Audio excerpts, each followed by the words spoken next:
동생들 안녕, 영규형이야. 강사 10미닛. 자, 이제 경제사 들어왔어.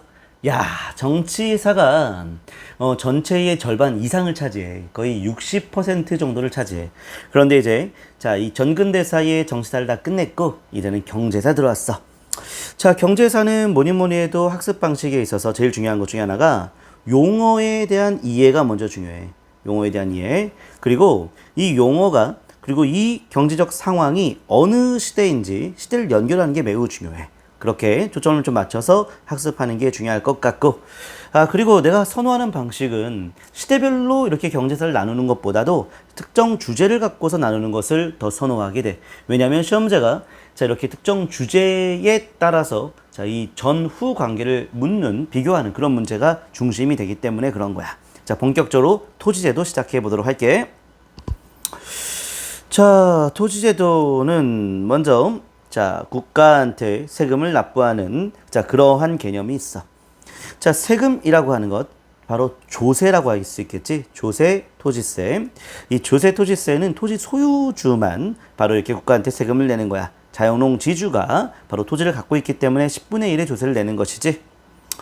자, 지주, 토지를 갖고 있으니까 국가한테 10분의 1 조세 내야 되는 건 맞아. 그런데 소장농은 지주의 토지를 빌린 거야. 빌렸을 경우에는 생산량의 절반을 지주한테 바친다 볼 수 있겠어. 자, 그걸 조세라고 하지 않고 땅을 빌린 대가 지대라고 얘기한다는 것도 기억해 두도록 하자.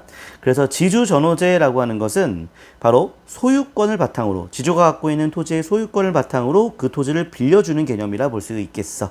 그 중에 이제 절반을 소장농이 지주한테 바치는 2분의 1을 지대로 바치는 걸 타조법이라고 하는 것이었고, 그 2분의 1이라고 하는 비율이 아니라 일정한 액수를 계약해서 이렇게 지주한테 주는 것은 도조법, 정액지대 이렇게 얘기할 수 있는 것이야. 자, 그리고 소유권에 대한 개념인데, 소유권은 이 토지가 내 거냐 국가 거냐 이렇게 구별하면 되는 거야. 개인 거면 사전, 국가 거면 공전 이렇게 되는 건데, 자, 소장농이 개인한테 땅을 빌렸을 경우에는 2분의 1을 지대로 납부해야만 했어. 반면 국가 거는 국가가 좀 더 편의를 봐준다 보면 돼. 그래서 국가의 토지를 빌렸을 경우에는 생산량의 4분의 1을 지대로 바친다. 이렇게 보면 되겠다. 자, 소유권 개념은 특별히 지금하고 큰 차이가 없어. 그런데 이제 수조권 개념이 매우 다르다라고 볼 수 있는데 그 얘기를 해보도록 할게. 자, 수조권 개념, 이걸 좀 같이 좀 보자고. 자, 수조권 개념은 먼저 세금을 걷는 관리를 전주라고 하고 세금을 내는 농민을 전객이라고 하는 거야. 자, A 농민은 국가한테 직접 조세를 납부하는 것이 아니라 관리한테 조세를 내고 있어. 왜냐하면 이 관리는 그냥 관리가 아니라 일한 대가로 A 농민의 토지를 과전으로 받았기 때문에 그래. 이 과전은 바로 소유권이 아니라 수조권이라 볼 수가 있겠지. 그래서 세금을 거둘 수 있는 권리를 받았다라고 볼 수가 있겠어. 그래서 세금을 걷는 권리가 있는 관리를 전주, 주객할 때 그 주야. 반면 세금을 내는 농민은 전객, 객이라 볼 수가 있겠어. 토지를 소유하고 있는 건 A 농민인데 바로 세금을 내는 바로 대상이 되기 때문에 전객 이런 말을 쓰고 있다라고 볼 수가 있겠지. 자, 이렇게 전주 전객제의 운영 방식으로 해서는 소유권상, 수조권상 어떠한 용어가 나오는지 한번 확인해 볼게. 소유권상 A 농민의 토지, A 거니까 사전이라 볼 수 있어. A 농민의 토지를. 반면 수조권상 세금을 누가 걷냐라는 건데 세금을 국가가 걷지 않고 개인, 관리가 걷잖아. 관리가 걷잖아. 그래서 이 관리, 개인이 걷는 땅이다라고 했을 때 그 관리의 입장에서 A 농민의 토지는 사전으로 본다는 거지. 사전, 개인이 세금을 걷는 토지다라는 것이지.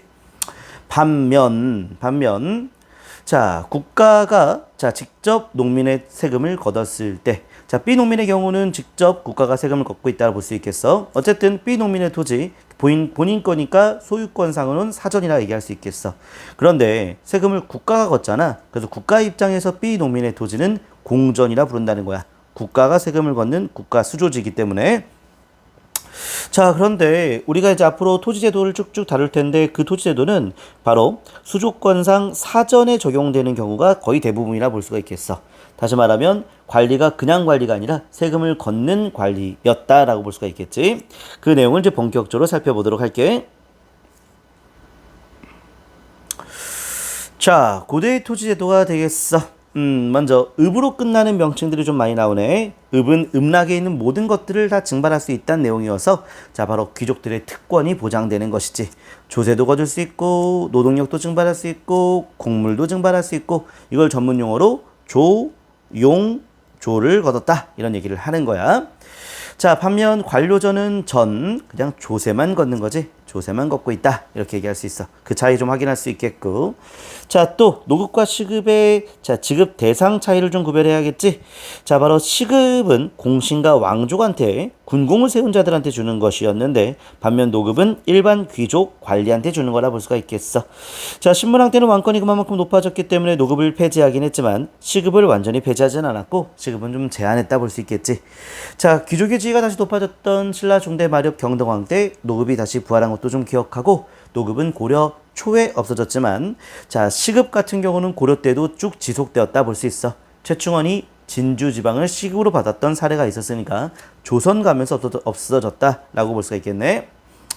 자, 신문왕 때는 관료전을 지급했는데 딱 관료전만 지급하는 건 문제가 있어. 그래서 세조 월봉 관료전뿐만 아니라 조세 징수할 수 있는 권한뿐만 아니라 세조 월봉 이거 따로 추가적인 월급이라 볼 수가 있겠어. 이거를 줬다라 볼 수가 있겠네. 자, 정전은 이것은 관리한테 주는 개념이 아니라 백성의 토지를 말하는 거야. 원래부터 백성의 토지가 있었으나 이 토지도 원래는 왕의 것이었다라는 그 왕토 사상의 근거로 정전을 지급했다라는 것이 있어. 본인의 토지를 국가에서 인정해준 그런 개념으로 보기도 하지만 실제 국가가 토지를 지급한 사례로 보기도 해. 그만큼 자, 사회가 안정되었던 통일신라 성덕왕이 되기 때문에 그런 거야. 자, 우리 어떻게 암기했었지? 성덕왕. 자, 성덕왕의 캐릭 성공한 덕후 이렇게 하지 않았나? 자, 그만큼 돈이 많으니까 정전도 지급할 수 있게 되었다. 국가의 토지 지배력도 그만큼 강화된 것이다. 이렇게 정리할 수 있겠네. 자, 그래서 기본적으로 고대의 토지제도긴 하지만 고려까지 쭉 이어가면 자, 노급이라고 하는 개념이 아주 중요하지. 자, 관료전이라는 개념도 매우 중요하지. 원래 시급 노급 다 있다가 당시 신문왕 때 관료전이 지급된 다음에 노급이 없어졌다는 것, 이 순서도 쭉 꼭 알아두도록 하고. 근데 경동왕 때 노급이 다시 부활하니까 당연히 자, 바로 관료전과 함께 더불어 줬던 세조 월봉은 이제 폐지된다라 볼 수가 있겠어. 자, 그렇게 되고 자, 또 근데 이 관료전이 완전히 경동왕 때 없어졌다기보다 여기에 지급된 사례가 좀 일부 있기도 했었어. 그래서 이런 것들은 뭐 출제 가능성이 높진 않지만 참고해서 알아두도록 하고. 자, 그리고 시급은 오랫동안 지속되었다 얘기했지. 조선 초에 없어졌다 보면 되겠고 반면 노급은 고려 초에 없어졌다는 것 이 표를 통해서 확인할 수 있겠네. 최충원이 진주지방을 시급으로 받았는데 그 진주지방을 관할했던 기관이 흥령부라고 하는 기관이었지. 이렇게 확인할 수 있겠네. 자, 이제 본격적으로 자, 이제 중세 토지제도를 볼 텐데 중세 제도까지만 좀 보고 자, 마치도록 할게요. 자, 먼저 중세 토지제도에서는 역분전부터 확인할 수 있겠지. 역분전은 품계에 따라서 지급된 것이 아니기 때문에 전식과 제도에 포함되지 않아. 자, 역분전은 공신들한테 그 공을 논하면서 지급했던 태조 때의 토지제도라 볼 수가 있겠어. 자, 그런데 광종 때 과거제도 시행됐고 공복제도 시행됐잖아. 자, 과거제가 시행됐기 때문에 관품에 따라서 자, 그리고 공복에 따라서 그리고 아직까지는 경종 때긴 하지만 호족들의 지위가 아직은 계속 유지되고 있는 상황이었기 때문에 그렇게 출신 성분이 아주 좋은 세력들 인품 반영된다라는 표현을 쓰게 되는 거야. 자, 이렇게 해서 공복, 인품, 관품 이런 것들이 다양하게 반영돼서 시작됐던 토지제도가 시정전식과라 볼 수 있겠어. 경종 때 시작이야. 자, 이렇게 했고 그럼 역분정과의 가장 큰 차이는 뭐야? 품계를 나눴냐 안 넣냐, 품계가 바로 기준이 되냐 안 되냐 라는 것을 확인할 수 있겠네. 자, 그리고 이제 개정 경정전식과를 같이 좀 보도록 할게. 자, 보면은 개정전식과 때는 성종 때 여러 가지 체제가 많이 정비되었잖아. 그러면서 이제 인품은 배제되었다 볼 수 있겠고 또 성종 때 지방관이 파견되잖아. 자, 그러면서 점차 자, 이 중앙에서의 통제력이 강화되는 상황이지. 그러니까 이제 인품이라고 하는 기준은 사라지게 되는 것이었고. 자, 시간이 지날수록 수족권이 점점 부족해지니까 현직에 더 국한시켰다. 현직을 더 우대했다 볼 수 있는 건데. 자, 관품만 기준으로 적용이 되었던 건데 18등급 이해 관리도 있었기 때문에 그 18등급 이해 관리한테는 한 외과라는 걸 지급했고 또 성종 때 거란과의 전쟁이 시작됐잖아. 그러니까 목종, 성종 다음이니까 그 무렵 때는 군인들에 대한 대우해야겠지. 그래서 군인전도 지급됐다는 걸 꼭 기억하도록 하자고. 자, 현종 때 거란을 다 격퇴했고 그리고 현종 이후의 상황인데 문종이 되겠어. 경정전식과 전시과의 완성이 되겠지. 자, 18과 현직관리한테만 국한시켰고, 자, 이제 전직관리는 지급되지 않기 때문에, 자, 18등급 이외의 관리, 한회과를 따로 지급하지 않았던 거고, 거란 다 격퇴했잖아. 무관의 지위는 당연히 더욱 올라가게 되겠지. 자, 중앙관리들은 양반 전직과를 줬다 했지만, 지방에도 관리들이 있잖아. 무산계 전시 지급되었다. 그리고 승려와 풍수지리업자한테 지급했던 별사전. 그래서 이 무산계 전시와 별사전을 합쳐서 별정전시과라고 하는 것도 살짝 참고해서 알아두면 좋겠네. 자, 이렇게 봤고 그런데 그 위에 디테일한 내용이긴 한데 이 위에 써 있는 110, 100, 요게 바로 전지에 해당되는 거고 밑에 있는 110, 70, 50이 이게 바로 시지에 해당되는 거야. 그래서 1품 관리가 전지 얼마 받았고 시지 얼마 받았고에 대한 얘기인데 자, 이 전지는 110, 100이니까 크게 자, 이 많이 줄지는 않았어. 반면 시지가 대폭 감소하고 있지.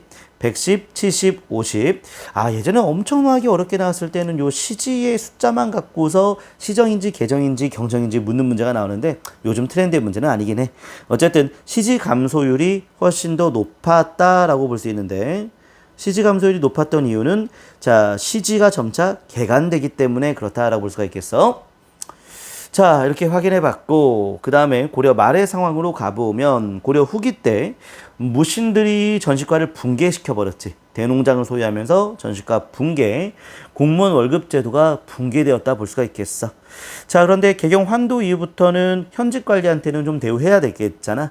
경기도 8연의 토지를 대상으로 녹과전을 지급했다 볼 수 있겠고 자, 그럼에도 불구하고 고려 말의 토지 부패, 토지로 인한 부패가 너무나 심화된 상황 계속 이어졌어. 검령구, 그 밖에 권문세족, 그들이 사패전을 늘렸지. 사패전이라는 표현 고려 말의 상황으로 꼭 기억하자. 개간이 허용되었고 그런데 토지가 늘어나도 세금을 걷지 않았던 토지가 되는 거야. 이 사패전이 대농장으로 확대됐다라고 볼 수가 있는 것이지. 자, 충렬왕도 그렇고 공민왕도 그렇고 이 전민변류 노감을 통해서 개혁을 시도했지만 다 실패하였고 자, 허나 고려 말 때 공양왕 때 과전법이 실시가 되는데 이 과전법이 조선 건국의 결정적 역할을 하는 것이지. 자, 이 과전법을 실행에 옮기는 사회가 바로 조선되는 거지. 그래서 과전법 이후에 조선이 건국됐다는 거 다시 한번 확인하고 그 과전법 얘기는 다음 컨텐츠에서 다뤄보도록 하겠습니다. 수고하셨습니다.